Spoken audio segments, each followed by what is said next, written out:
The Charge of the Light Brigade, Part 3, Stanza 5. Cannon to right of them, cannon to left of them, cannon behind them. Now these three lines are almost an exact repeat of the beginning of the third stanza lines. The only change that we see is here. Earlier, it was cannon in front of them.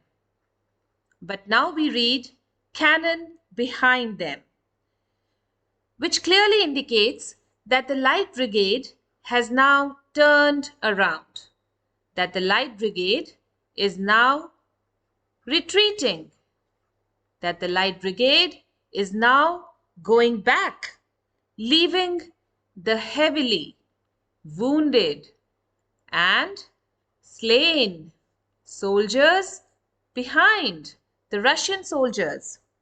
However, this return journey is as deadly, as terrifying, as ghastly as their forward charge was. Because once again, the cannons volley and thunder. Now, we did the meaning of volleyed in the third stanza, I guess. Yeah, in one of the previous stanzas, we understood the meaning of volleyed. Volleyed means a consistent round of firing, a simultaneous discharge of a number of firearms. So once again, the cannons fire continuous rounds of shots and shells, and once again, these British soldiers rode amidst the storm or barrage of bullets and shells, stormed at with shot and shell. This is an alliteration. We have done it before. Yes? So stormed at with shot and shell, while horse and hero fell. So they were stormed at with bullets and shells once again, brutally wounded, fatally wounded, and in the midst of this rain of gunfire and cannon shells, horse and hero fell. Fell here would mean killed. It would mean collapsed. And this line, horse and hero fell, emphasizes the loss of lives here. They that had fought so well came through the jaws of death. Now, a part of the Light Brigade returns, comes back after having fought so well, after having fought so aggressively. It was so overwhelming to see them savagely slicing their enemies. And after decimating, after killing their enemies, after inflicting heavy injuries on them, they come back from the jaws of death. Now, in the beginning, we see, in one of the previous stanzas, we read about, I think it was the third stanza, we read about how these British soldiers had gone into the jaws of death and into the mouth of hell.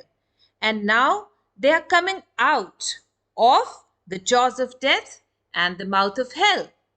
Here I would like to, I think I skipped this point. Horse and hero is also an alliteration. Okay, so now we come back to this line. Came through the jaws of death, back from the mouth of hell.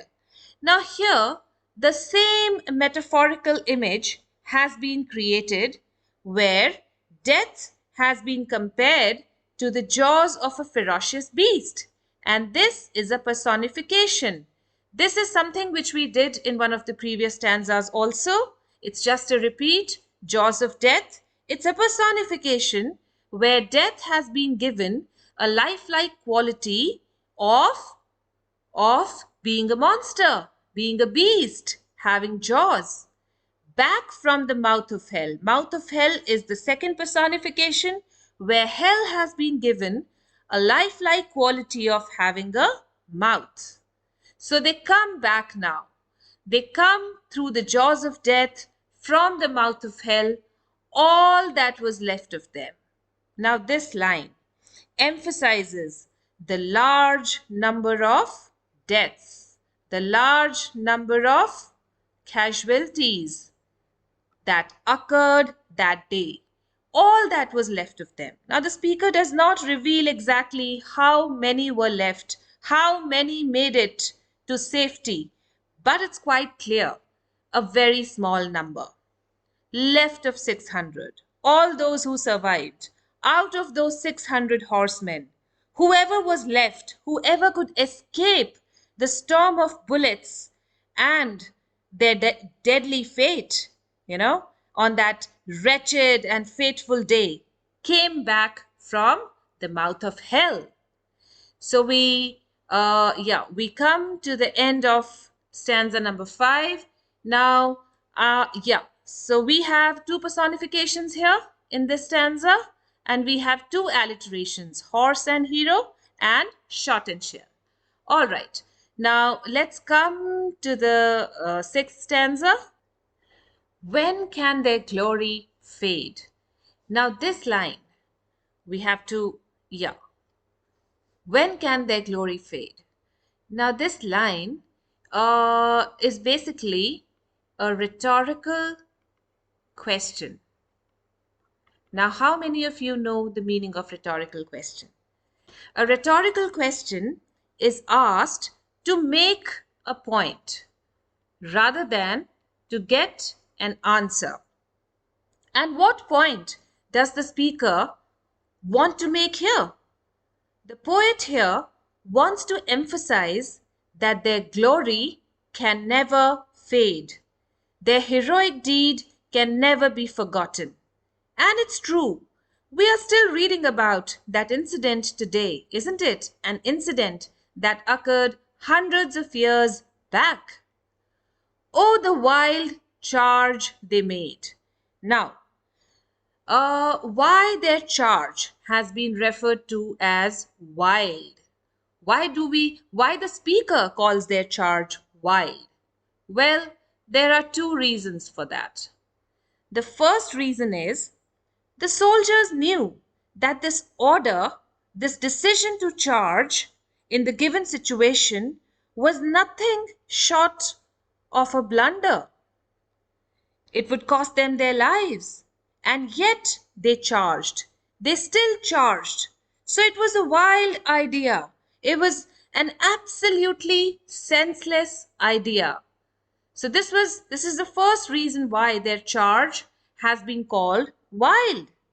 The second reason, now before coming to the second reason, I would also like to say here that some critics and historians in fact call their charge an excellent example of bad military leadership and the blind courage of soldiers obeying the orders. All right. You may mention this if you want to.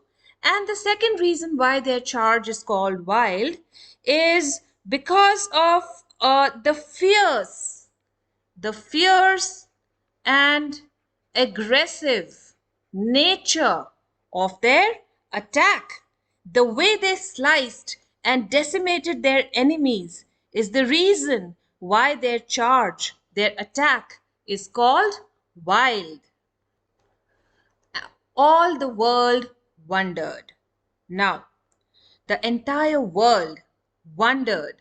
The entire world was stunned, absolutely flabbergasted, at the same time filled with awe, amazement, and admiration at their incredible display of bravery, courage, and patriotism. Yes? Honor the charge they made. Now, the poet here is actually commanding the reader as if he himself is a general in the army, isn't it? Yes. Honor the charge they made. Honor the Light Brigade. Now, the poet says, respect the Light Brigade. Respect the charge that they made. Respect and remember these noble war heroes. All right, so this brings us to the end of stanza number 6. And we see here one more alliteration, world wondered. Yet another figure of speech is this one, rhetorical question. So there are two figures of speech here. All right, and this brings us to the end of the poem as we once again realize why these horsemen are held in so high esteem even today, and why this one incident is so strongly etched in the history, in the minds of people even today. So I hope you enjoyed the interpretation, you enjoyed the poem. Yes, we'll meet again in one of my next videos. So bye for now. Thank you so much.